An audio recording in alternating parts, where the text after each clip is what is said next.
Salut ma gueule, c'est John Michael, et aujourd'hui je vais te parler de la révolution Oli. Et rien à voir avec ton plumard, hein. Si t'es fan de soda et boissons énergisantes, t'es bien placé pour savoir que c'est pas les produits les plus sains. Et ouais mon con, tu t'empoisonnes à petit feu avec ces conneries. Heureusement que je suis là pour te sauver la vie, hein.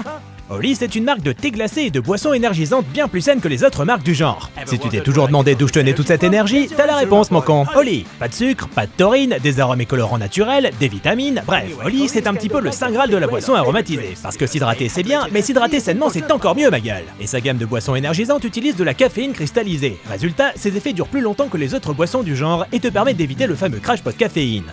Et en plus c'est bon.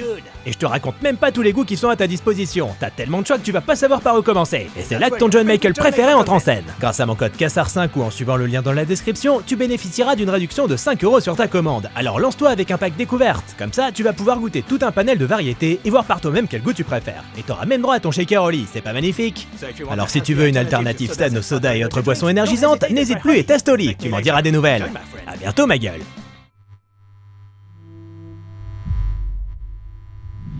Salut à tous, c'est Guillaume Cassard, et ça fait longtemps qu'on s'est pas vu, parce que j'ai eu un accident pas marrant en février dernier. Un scooter s'est demandé qui était le plus fort entre lui et mon crâne, et étonnamment, mon crâne a perdu.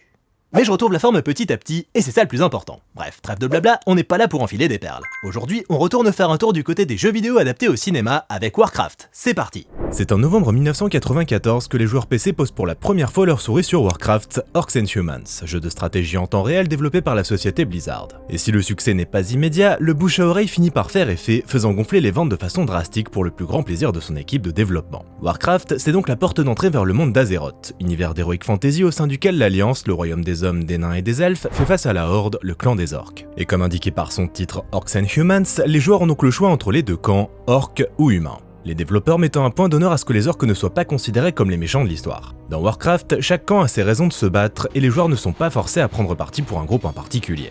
En décembre 1995, Warcraft 2 Tides of Darkness vient approfondir la mythologie d'Azeroth, suivi de l'extension Beyond the Dark Portal en 96. Puis en 2002, c'est Warcraft 3 Reign of Chaos qui débarque pour faire péter les chiffres de vente. Et 2 ans plus tard, en 2004, le jeu de rôle massivement multijoueur en ligne World of Warcraft fait passer la franchise dans le cercle des phénomènes culturels à très grande échelle. L'univers devient de plus en plus vaste, la mythologie de plus en plus complexe et les fans de plus en plus nombreux. En 2010, on comptait plus de 12 millions de joueurs connectés. Bref, Warcraft c'est quasiment une religion pour ses fans et c'est un phénomène toujours d'actualité car régulièrement enrichi d'extensions par son développeur. Il y en a même une qui est censée sortir l'automne prochain. Et comme avec tout ce qui marche, l'envie de le décliner sur plusieurs supports se fait vite sentir. On a donc droit à des romans Warcraft, des comics Warcraft, des cartes à jouer Warcraft, des jeux de société Warcraft, des chaussettes Warcraft. Bref, tout ce qu'il est possible de Warcraftiser sera Warcraftisé. Mais chez Blizzard, 3 hommes ont des ambitions plus grandes, plus cinématographiques. Ces 3 hommes, ce sont Mike Moren, président et cofondateur du studio, Chris Metzen, vice-président senior de la narration et du développement commercial de la licence, et Paul Sams, également en charge du développement commercial et chef des opérations. Et le trio, conscient du fort potentiel cinématographique du jeu, imagine bien Warcraft débarquer dans les salles obscures. À vrai dire, l'équipe de Blizzard y pensait déjà lors du développement du premier opus au début des années 90. Mike Moren ne manque donc pas une occasion d'en parler aux producteurs hollywoodiens qui croisent sa route, mais aucun d'eux ne manifeste le moindre soupçon d'intérêt pour un tel projet.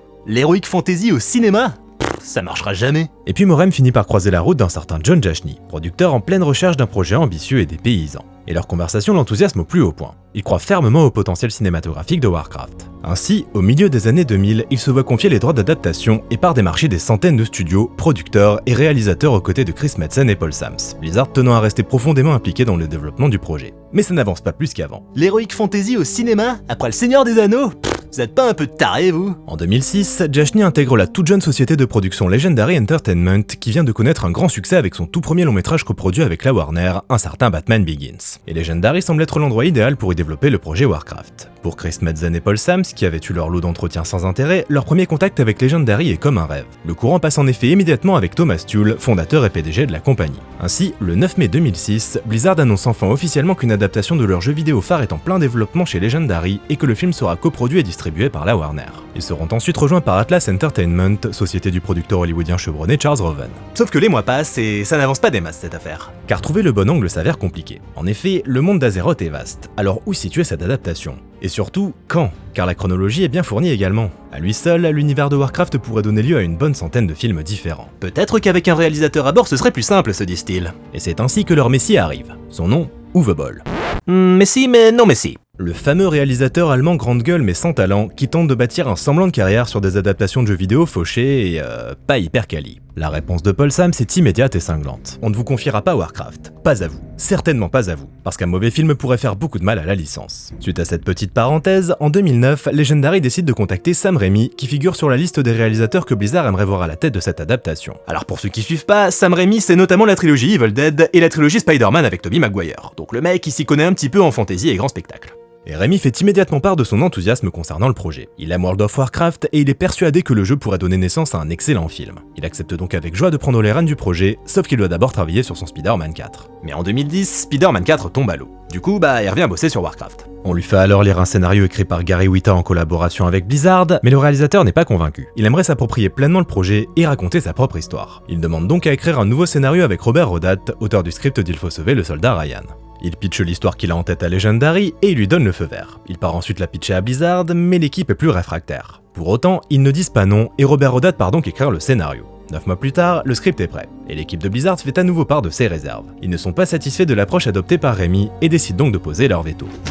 Rodat doit donc mettre 9 mois de travail à la poubelle et tout reprendre depuis le début. Constatant que la phase d'écriture prend plus de temps que prévu, en 2011, Sam Raimi part mettre en scène le monde fantastique d'Oz pour Disney. Mais du côté de Blizzard, ils perdent patience et préfèrent se séparer définitivement de Raimi pour trouver un réalisateur qui sera investi à temps plein sur le projet et qui partagera leur vision. Ils décident alors de contacter Duncan Jones et son producteur Stuart Finnegan. Duncan Jones, c'est le réalisateur britannique derrière Moon, une pépite de science-fiction avec Sam Rockwell et Sam Rockwell. Regardez Moon, c'est vachement bien. Accessoirement, Duncan Jones, c'est aussi le fils de David Bowie. Il connaît donc les plateaux de cinéma depuis sa plus tendre enfance. Et lorsqu'il est convoqué par Legendary pour parler de Warcraft, son deuxième film Source Code est sorti depuis quelques semaines et il est justement à la recherche d'un nouveau projet. Sauf qu'il ne parvient pas à trouver le bon. Tout ce qu'on lui propose, ce sont des suites ou des variantes de Moon et Source Code. Merci Hollywood pour ses propositions avant-gardistes. Mais Duncan Jones, c'est aussi un gamer invétéré. Quelques mois plus tôt, il avait même déclaré être immensément jaloux de Sam Raimi qui allait travailler sur un projet dont il rêvait, Warcraft. Est-ce la raison pour laquelle Legendary l'a contacté? C'est bien possible. Or donc, Duncan Jones et son producteur Stuart Finnegan sont conviés par Legendary pour discuter du projet Warcraft. On leur présente alors un scénario développé par le studio et Charles Levitt, auteur de Blood Diamond.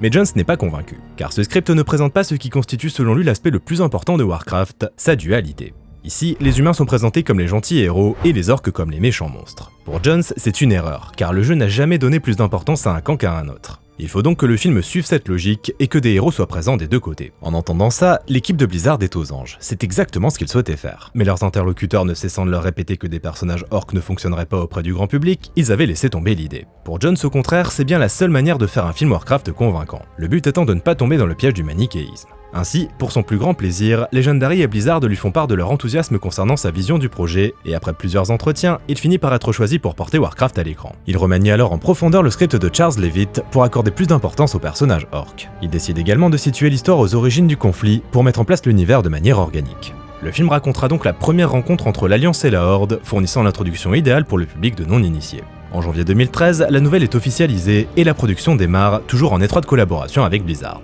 Et de nombreux défis l'attendaient dans sa quête, car il faudrait non seulement satisfaire les fans des jeux, mais aussi attirer le public lambda qui ne connaissait rien du monde d'Azeroth.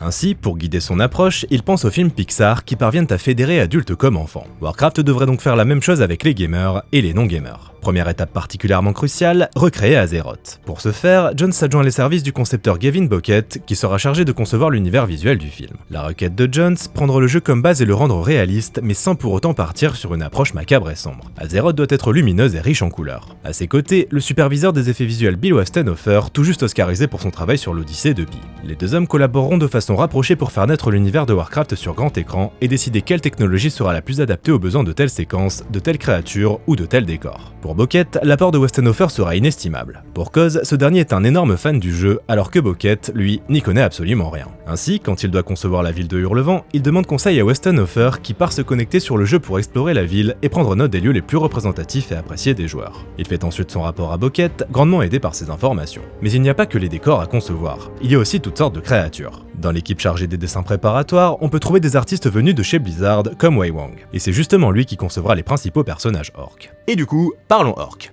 Le plus gros challenge du film, ce sont eux.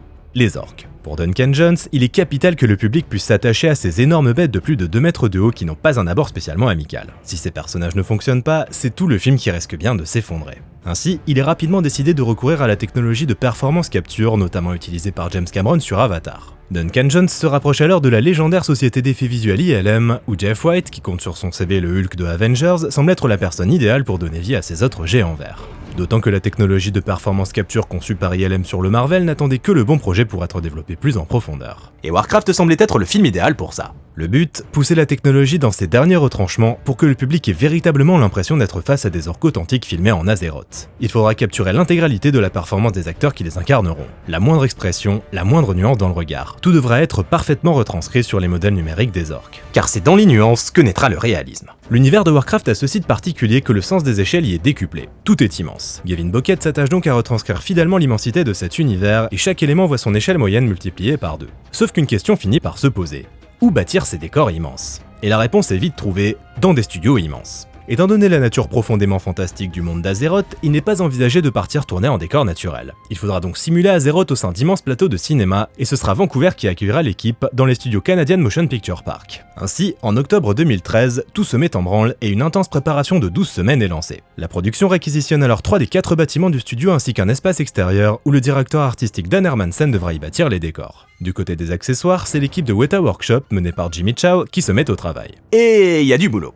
Beaucoup de boulot. Car ils doivent concevoir une quantité considérable d'accessoires. Des armes, des armures, des boucliers, sans oublier les armures sur mesure pour les chevaux. Non seulement ça, mais il leur faut aussi créer ces accessoires pour 2 univers différents, ceux de l'Alliance et ceux de la Horde, qui disposent bien évidemment de designs complètement différents pour créer un véritable contraste entre les 2 univers. Les armes de la Horde seront donc beaucoup plus massives que celles de l'Alliance, déjà relativement imposantes. En tout, c'est environ 160 épées et 120 boucliers qui seront confectionnés par l'équipe de Weta, sans compter les haches et les lances. Autre accessoire important, les espingoles, des armes à feu conçues par les nains qui permettront de différencier Warcraft des autres univers d'Heroic Fantasy vus au cinéma. Vous imaginez Aragorn avec des flingues? Comment qu'il sera encore plus badass le motherfucker?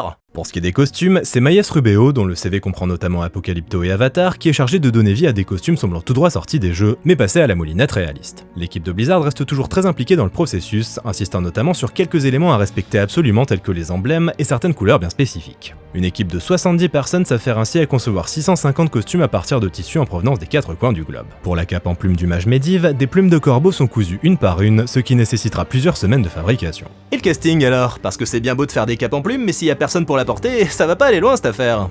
Ça va pas aller loin. Du côté humain, c'est Travis Fimmel qui hérite du rôle de Lothar, lui qui est déjà bien habitué au combat à l'épée de par son rôle de Ragnar Lothbrok dans la série Viking. À ses côtés, Ben Foster incarnera Medivh, Ben Schnetzer sera le jeune mage Khagdar, et après que Colin Farrell fut un temps dans la course, c'est finalement Dominic Cooper qui fut choisi pour incarner le roi Lane. Et Ruth Negga prêtera quant à elle ses traits à sa femme Lady Taria. Paula Patton incarnera quant à elle Garona, personnage mi-orc que mi-humaine. Calmez-vous les fans de Warcraft. Alors effectivement, dans les jeux, elle est bien mi-orc que mi-Draenei. Draenei? Mais du coup pour l'adaptation ciné, Jones a pris le parti de lui donner des origines différentes, ce qui fait que dans le film, elle est bien mi-orc que mi-humaine, et pas mi-orc que mi-machin. Duncan Jones souhaitait que les personnages d'extraction noble s'expriment avec un accent bien spécifique qui ne soit ni britannique ni américain. C'est pourquoi il fit appel au coach en dialecte Brad Gibson qui se chargeait de créer un accent unique pour les personnages de la cour. Pour incarner les orques, Duncan Jones tenait à travailler avec des acteurs ayant déjà une expérience de la performance capture. Et l'acteur Toby Kebbell, qui avait auparavant tenu le rôle de Koba dans La planète des singes l'affrontement, est sur sa liste pour incarner Durotan, personnage principal du côté orc. Un rôle qu'il accepte avec plaisir, en espérant tout de même que le film ne connaîtra pas le même destin que Prince of Persia, autre adaptation de jeu vidéo sur laquelle il avait travaillé et qui n'avait pas spécialement cartonné au box-office. Dans le rôle d'Orgrim, son copain orc, Robert Kaczynski, qui, s'il n'avait alors pas expérimenté la performance capture, était un fan accompli de Warcraft. Ainsi, lors du tournage de Pacific Rim, autre production Legendary, il ne cessait de harceler les producteurs pour avoir des nouvelles du projet d'adaptation. L'acteur finit donc par obtenir un entretien avec le producteur Stuart Finnegan, qui lui proposa de faire des essais pour le rôle d'Orgrim. Et après 2 auditions avec Duncan Jones, il obtint ce rôle dont il rêvait. Parce que c'est pas juste un grand fan le Robert, c'est un méga fan.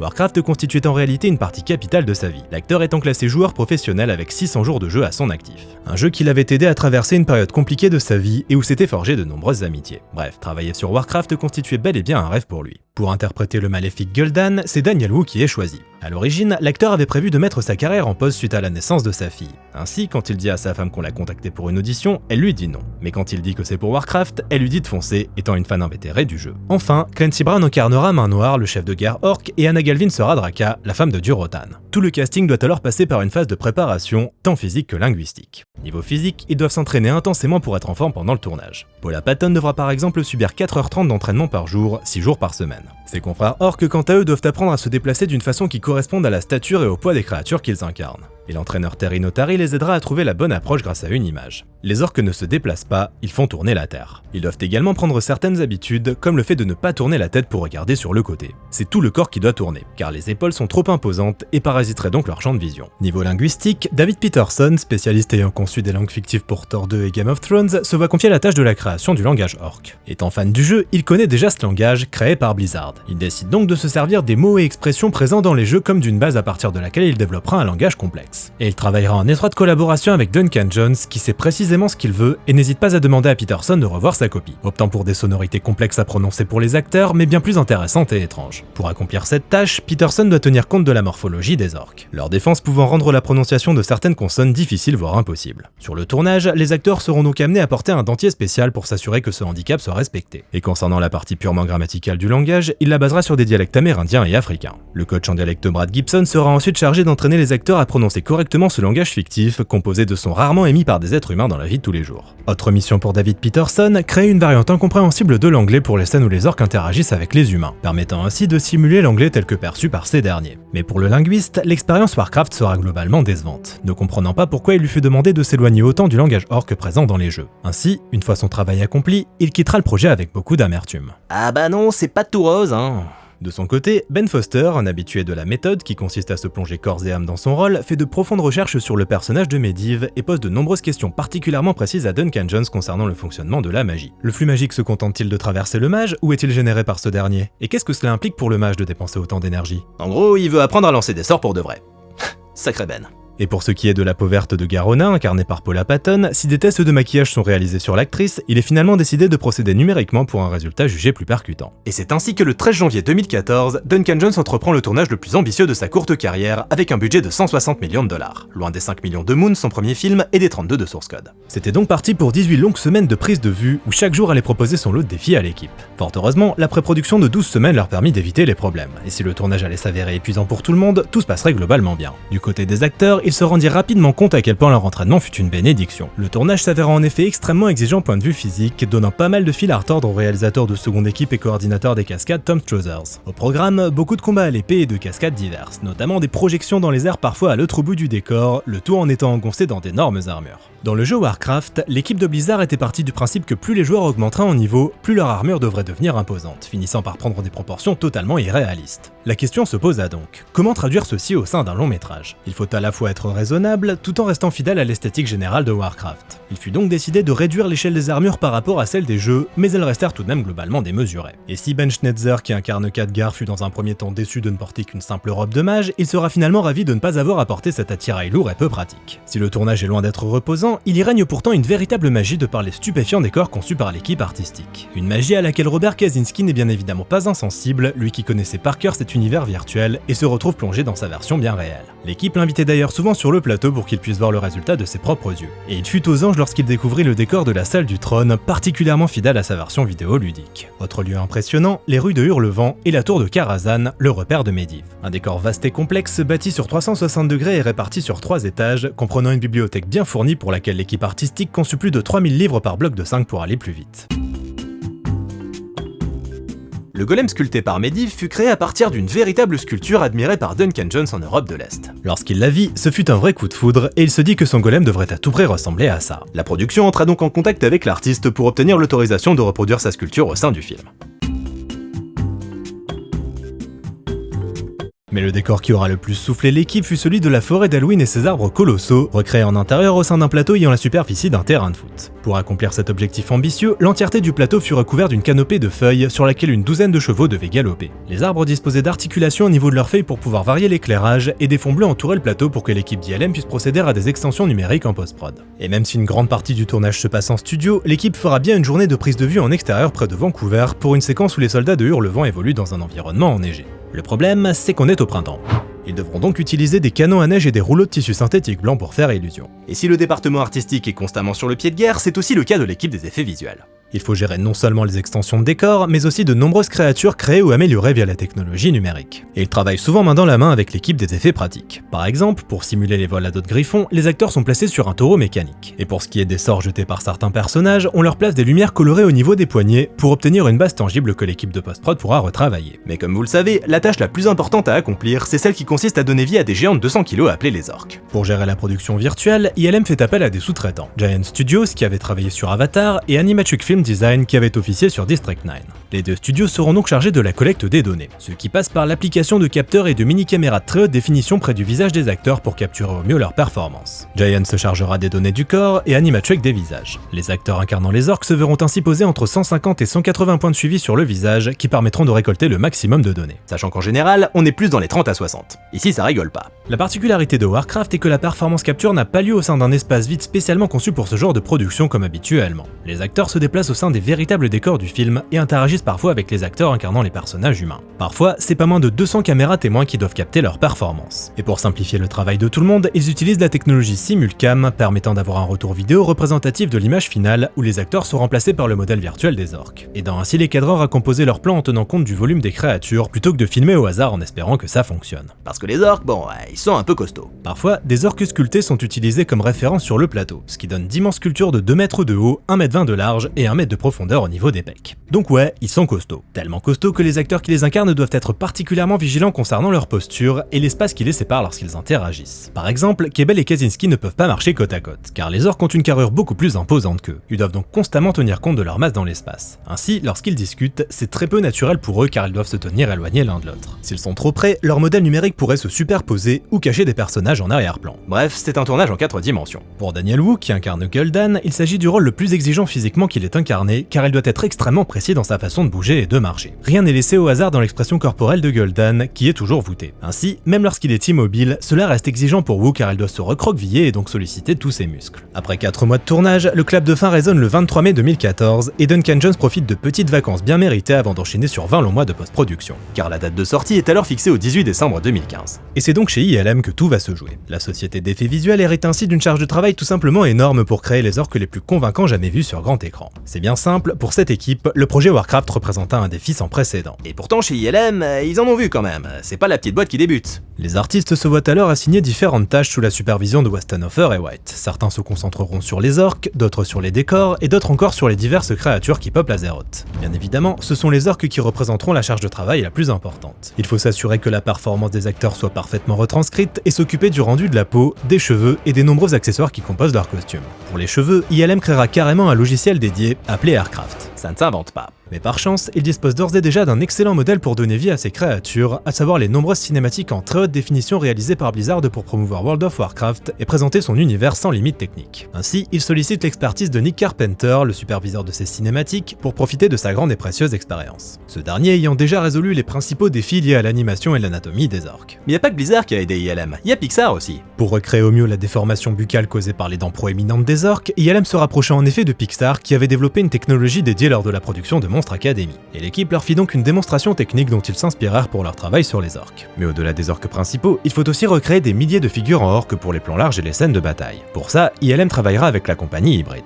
Dans un premier temps, il faut concevoir une 50aine de corps et visages orques différents et des variations de design pour les casques, épaulières et armures. Ensuite, un programme se chargerait de créer des orques en piochant dans la librairie d'éléments à disposition. Ceci fait, chaque orque se voyait affublé de détails uniques, tatouages, coiffures, etc. Et ouais, c'est du boulot de créer des orques. Du côté de Duncan Jones, la pression est énorme, car depuis le début de son implication sur le projet, il sait que la réussite du film reposera entièrement sur le rendu des orques. Ces personnages doivent être vecteurs d'émotion pour le public, et pour ça, ils devront avant tout être convaincants en gros plan. Et à la livraison des premiers plans finalisés, le réalisateur est soulagé, le résultat est bluffant. Côté montage, c'est Paul Hirsch qui s'attelle à la tâche. Pas étranger aux univers fantastiques puisqu'il avait travaillé sur la Guerre des Étoiles et l'Empire contre-attaque, il déclarera tout de même que Warcraft fut son projet le plus complexe et de très loin, étant donné qu'il s'agissait là de son premier contact avec la performance capture. Un processus fastidieux nécessitant de constants ajustements une fois les plans travaillés par ILM livrés. Et pour ce qui est de la musique, Ramin Djawadi, déjà à l'œuvre sur Game of Thrones, autre grande saga d'Heroic Fantasy, s'attelle à créer des ambiances musicales opposées pour l'Alliance et la Horde. Le thème de l'Alliance reposera sur une base orchestrale et celui de la Horde sur des percussions tribales. Et donc, après un travail acharné, le film sort finalement en juin 2016 et non pas le 18 décembre 2015 comme initialement prévu. Ouais, parce qu'entre-temps, Disney a annoncé la sortie de Star Wars pile ce jour-là.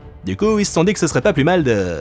décalé. Et Warcraft est finalement distribué par Universal et pas Warner Bros, le contrat liant Legendary à la Warner ayant pris fin avant le tournage du film. Pour Duncan Jones, c'était l'aboutissement du projet le plus important sur lequel il ait travaillé. Le public allait enfin voir ce qu'il avait passé 3 ans et demi de sa vie à concevoir. Il s'agissait là d'une étape capitale de sa carrière, mais sur le plan personnel, Jones n'est pas dans la meilleure des formes. Pour le réalisateur, les années Warcraft constituèrent une expérience à la fois exaltante créativement et éreintante sur le plan personnel. Pour cause, en novembre 2012, au tout début du projet, sa fiancée Roden Ronquillo se voit diagnostiquée d'un cancer du sein et subit ensuite une double mastectomie. Et en janvier 2016, à seulement quelques mois de la sortie du film, alors que sa femme est désormais en pleine forme et qu'ils attendent un enfant, c'est son père, David Bowie, qui décède d'un cancer du foie. Et si le réalisateur souhaite avant tout faire son deuil calmement, il doit pourtant assurer la promotion de son film. Un film qui sort donc le 10 juin 2016 aux USA, après une première mondiale au Grand Rex à Paris le 24 mai. Lorsqu'il fut officiellement engagé pour porter Warcraft sur grand écran, Duncan Jones fit une promesse. Pour lui et pour les gamers. Il allait faire honneur à ce jeu qui revêtait une telle importance dans la vie de ses fans. Le réalisateur était pleinement conscient du fait que les jeux vidéo au cinéma n'étaient jusqu'alors pas parvenus à accomplir leur mission, étant souvent guidés par des impératifs commerciaux et non pas artistiques. Son objectif était donc clair. Warcraft devait venir briser la malédiction et prouver que oui, il était bien possible de produire un bon film adapté d'un jeu vidéo. Et le film sortit, et l'accueil fut pas extatique. Déjà, les critiques sont dures. Visuellement plus digne du Hobbit que du Seigneur des Anneaux, le résultat frôlerait plus le ridicule que l'épique, peinant à convaincre à cause de personnages sous-développés et d'un scénario sans surprise. Ça fait mal. Pour ce qui est du box-office, avec un total de 439 millions de dollars récoltés à travers le monde, Warcraft ne fut pas un échec retentissant, grandement aidé par les résultats du marché chinois. Mais il fit tout de même perdre de l'argent à ses investisseurs, son seuil de rentabilité étant fixé à 500 millions de dollars. Ainsi, le projet de suite fut rapidement abandonné et les plans de trilogie de Jones tombèrent à l'eau. Bande de merde.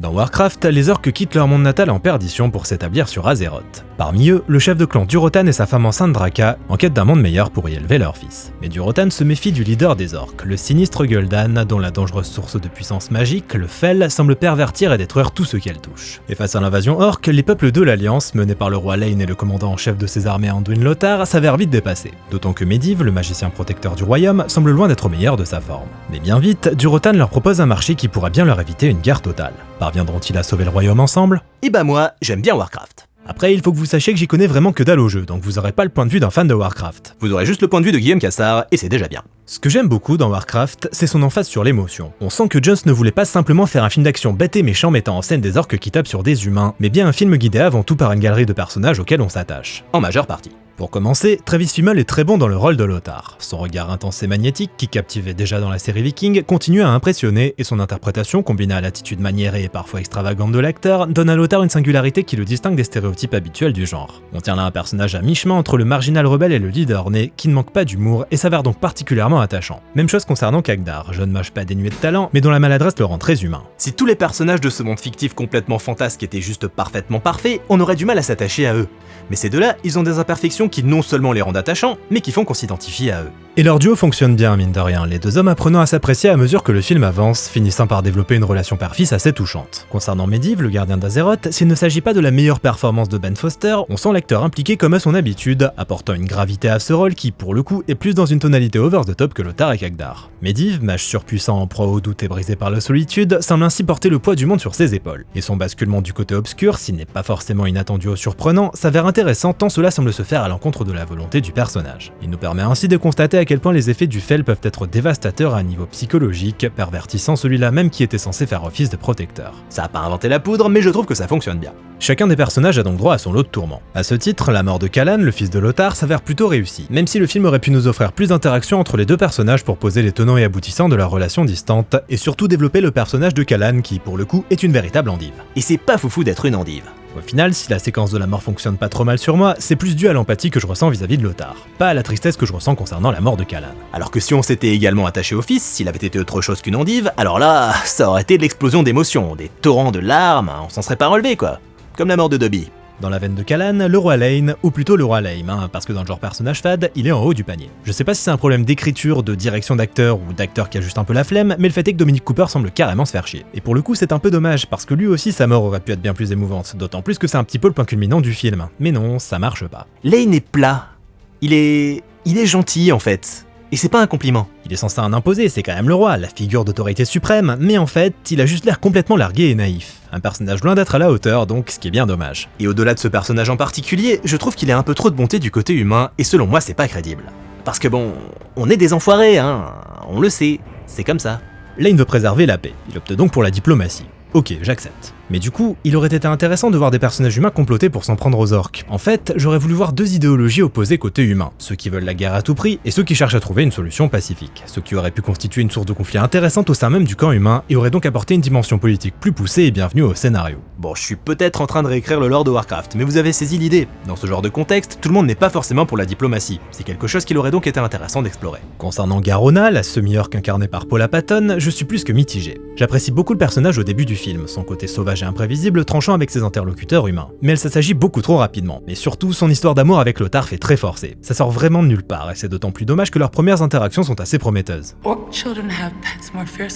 Mais plutôt que de simplement se contenter de faire évoluer cette défiance en un respect mutuel, il aura fallu qu'on se tape cette romance inutile et artificielle. Mais les personnages les plus réussis et attachants, ce sont les orques. Il suffit d'un seul plan pour réaliser à quel point le pari de Duncan Jones a été remporté haut la main. Les orques sont plus vrais que nature et aussi expressifs qu'il est possible de l'être. Point de vue purement technique, le travail d'ILM et de toutes les sociétés d'effets visuels impliquées est juste fabuleux. Et 8 ans plus tard, les orques du film n'ont pas à rougir face aux Na'vi d'Avatar ou aux primates de la planète des singes. Les orques sont bel et bien crédibles et toutes les nuances de jeu des différents acteurs semblent parfaitement restituées. Chose que l'on constate donc dès la première scène avec Durotan et sa femme Draka qui, au-delà de la prouesse technique, se révèle être tout simplement une belle mise en place, établissant sans mal l'attachement profond qui unit ces deux personnages, mais aussi toutes les incertitudes qui transparaissent dans le regard de Durotan, alors en plein questionnement sur l'avenir de sa famille. En choisissant d'ouvrir son film directement sur les personnages orques et pas sur les humains, Jones met ainsi en exergue sa volonté de proposer un film différent et loin des clichés habituels. Ici, les monstres ne sont pas tous des ennemis du bien. Ainsi, si l'on appréciera de suivre Lothar, c'est bel et bien Durotan, brillamment interprété par Toby Kebbell, qui constituera le personnage le plus intéressant du film et son cœur émotionnel. Doté d'un véritable sens moral et prêt à tout pour protéger les siens, Durotan se retrouve plongé dans une situation particulièrement difficile, sachant pertinemment que leur leader Gul'dan est autant l'ennemi des orques que des habitants d'Azeroth. Conscient d'être pris au piège, le personnage tentera donc le tout pour sauver sa famille. Une figure tragique donc, qui réussit avec brio absolument tout ce qui laisse à désirer côté humain.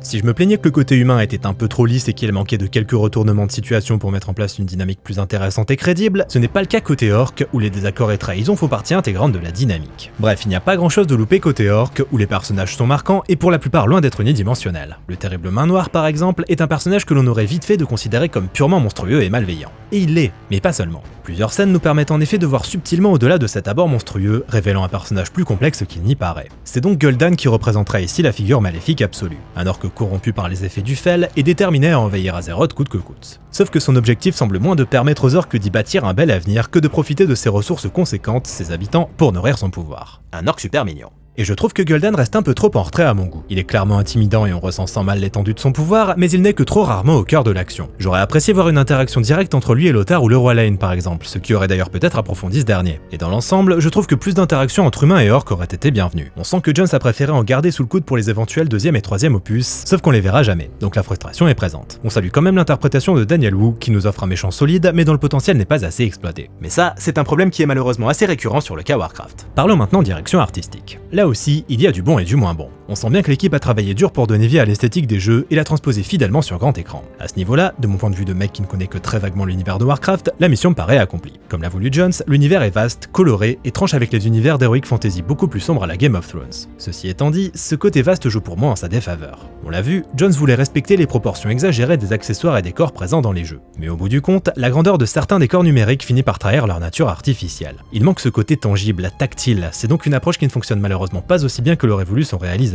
Certes, elle représente fidèlement l'échelle démesurée de l'univers des jeux, mais elle se trouve finalement peu adaptée à un film de cinéma. Car au final, on a parfois l'impression de voir des personnages réels se déplacer dans un décor de jeu vidéo. Les décors en dur sont quant à eux bien plus convaincants, même si la photographie semble peiner à les sublimer. Les scènes qui fonctionnent le mieux visuellement sont celles prenant place de nuit du côté orc, où les sources lumineuses sont des feux de camp. Une lumière plus vivante donc, et plus stylisée, plus cinématographique. C'est toujours les orques qui s'en sortent le mieux, c'est fou ça. Pour ce qui est des costumes, le travail de Maes Rubeo est splendide. Mais en ce qui concerne les fameuses armures énormes que les soldats scoltinent, bon, il faut avouer qu'il y a un petit effet cosplay qui fait que ça fonctionne pas totalement. C'est le même problème que pour les décors. À trop vouloir rester fidèle à l'esthétique des jeux, on se retrouve avec des éléments qui ont du mal à trouver leur place au sein d'un film de cinéma. J'ai l'impression de beaucoup insister sur le négatif alors que c'était pas du tout le but de cette vidéo. Niveau mise en scène, on alterne entre des scènes de dialogue assez sages à base de chant contre chant et des scènes d'action que Duncan Jones semble prendre un plaisir évident à mettre en image. Les scènes de bataille sont particulièrement réussies. Souvent filmées caméra à l'épaule, elles nous plongent dans le chaos pour un rendu réaliste, immersif et viscéral qui a tendance à manquer dans les autres parties du film. Et plusieurs idées visuelles bien pensées se démarquent, notamment le plan aérien dépeignant les multiples attaques d'orques, référence évidente à la trilogie Warcraft vidéoludique. La caméra se révèle donc dynamique, offrant quelques plans impressionnants comme celui du prologue qui met en valeur la grandeur du portail et où le rapport d'échelle fait son petit effet pour le coup. Et lors du climax, on notera une idée de mise en scène que je trouve plutôt intéressante, où les Négarona échangent de façon ordinaire alors que l'action autour d'eux semble légèrement ralentie, soulignant l'idée d'un moment figé dans le temps alors que le chaos fait rage. Pour ce qui est du scénario, je le trouve plutôt malin. Mis à part les points que j'ai mentionnés juste avant, évidemment. Ce que je trouve malin donc, c'est d'avoir proposé une histoire aux abords très simple. Parce que l'univers de Warcraft, lui, il est complexe. Il aurait donc été facile de tomber dans le piège du trop plein d'éléments narratifs. Trop plein de personnages, trop plein de monstres, trop plein d'événements. Tout ça aurait pu nuire au résultat, mine de rien. Mais ici, tout est fait pour offrir un film aux thématiques universelles, le choc des cultures, et dont le contexte soit accessible aussi bien aux fans qu'aux néophytes. Et c'est quelque chose que les fans ont beaucoup reproché au film, le fait qu'il ne fasse qu'effleurer cet univers. Alors oui, ok, certes, soit, mais il ne faut pas oublier que c'était un film d'introduction. L'univers, on aurait eu tout le temps de l'explorer si les suites avaient obtenu le feu vert de Legendary et Universal. Pour moi, Warcraft met en place son univers sans s'éparpiller outre mesure, se concentrant avant tout sur des personnages devant faire face à une situation terrible, l'imminence d'une guerre inévitable. Parce qu'au fond, tous ces défauts dont je vous ai parlé, en fait, ils n'ont pas vraiment d'importance. Le fait est que malgré tout ça, Warcraft parvient à m'emporter avec lui à chaque visionnage. Parce que ses défauts ne le rendent pas mauvais, ils le rendent juste moins bon que ce qu'il aurait pu être. Pour moi, Warcraft est un bon film qui aurait pu être excellent. Et ça s'est joué à peu de choses. Est-ce que j'aurais préféré qu'il échappe à ses défauts? Évidemment. Mais le fait est que ce film, je l'aime beaucoup comme il est. Loin d'être exempt de défauts, Warcraft brille par son cœur et son âme, offrant un aperçu prometteur d'un univers vaste au sein duquel on apprécie de suivre des personnages charismatiques et attachants. Le film aurait cependant bénéficié d'une durée étendue pour développer pleinement son intrigue et ses protagonistes, transformant ainsi cette adaptation en une fresque épique de 2h30 plutôt qu'un simple épisode de 2 heures. Parce que si le fait de diviser le film en deux intrigues est une bonne idée qui nous permet d'être investis dans les deux camps, la durée trop courte donne parfois l'impression d'être face à deux demi-films plutôt qu'un seul.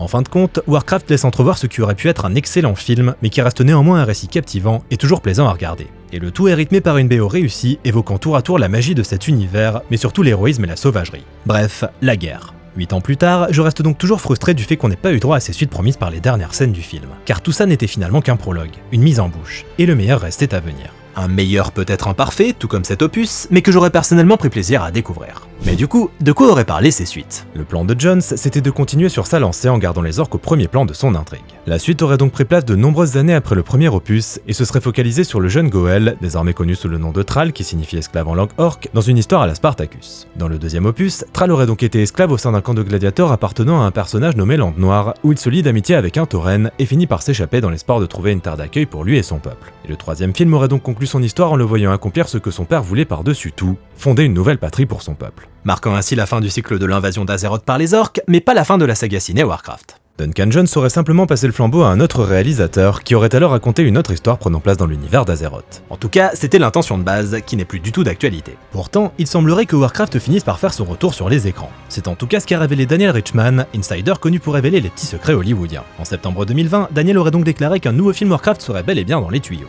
Mais on n'a pas eu de nouvelles depuis. Parti comme c'est parti, ça risque bien de prendre au moins autant de temps que le précédent, ce qui veut dire que le prochain film Warcraft, 2030 au minimum. Avant de conclure cette vidéo, si vous vous demandez où j'ai dégoté ce fabuleux t-shirt John Michael Advertising, je vous invite à venir faire un tour sur ma boutique en ligne. Vous y trouverez non seulement ce t-shirt, mais aussi tout un tas d'autres goodies qui vont venir mettre des paillettes dans vos vies. Merci à tous d'avoir regardé cette vidéo, j'espère qu'elle vous a plu. N'hésitez pas à commenter, liker, partager, venir me soutenir sur Tipeee si vous vous sentez généreux, et je vous dis à bientôt. Salut!